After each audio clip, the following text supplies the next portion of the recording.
আজ হলো বিধানসভার প্রথম দফার ভোট, আর আমি ভোটটি দিলাম বাপের বাড়ি থেকে। কেননা আমার ভোটের কার্ডটা এখনও ট্রান্সফার করা হয়নি। সেই জন্য সকাল সকাল ব্রাশ করে ফ্রেশ হয়ে রেডি হয়ে নিচ্ছি ভোট দেওয়ার জন্য। দেখতেই পাচ্ছ আমি রেডি হয়ে নিয়েছি এবং সাথে নিয়েছি ভোটের কার্ড এবং স্লিপটা নিয়ে আমি বেরিয়ে পড়লাম ভোট দেওয়ার জন্য। তারপর আমি আমার সাথে গেছিলো আমার বোন, আর আমি দুজন মিলে যাচ্ছিলাম। আমাদের হেঁটে হেঁটে যাওয়ারই কথা ছিল, কারণ সামনে বেশি দূরে না। কিন্তু দেখলাম যে পার্টি থেকে নাকি টোটো ঠিক করেছে সবাইকে নিয়ে যাওয়ার জন্য, তাই আমরাও টোটোতেই চেপে পড়লাম। তারপরে সেখানে পৌঁছিয়ে দেখি সে তো লম্বা লাইন।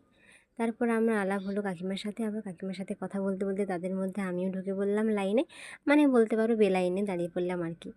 তারপরে এই যে আমাদের ভোট কেন্দ্র, সেখানে গেলাম। এখানে আমাদের শান্তি শৃঙ্খলা মেনেই ভোট হয় প্রত্যেক বছর। তো আমরা ভোটটা দিয়ে দিলাম মনোনীত প্রার্থীকে, তারপরে বেরিয়ে পড়লাম। যাওয়ার পথে দেখি আর টোটো নেই, মানে যেমনটা হয়ে থাকে আর কি, ভোটের আগেই সুবিধে, তারপর আর নেই। তারপর হেঁটে হেঁটেই বাড়ি ফিরলাম। বাড়িতে এসে আরাম করে বসে চপ মুড়ি খেয়ে নিলাম। বাই।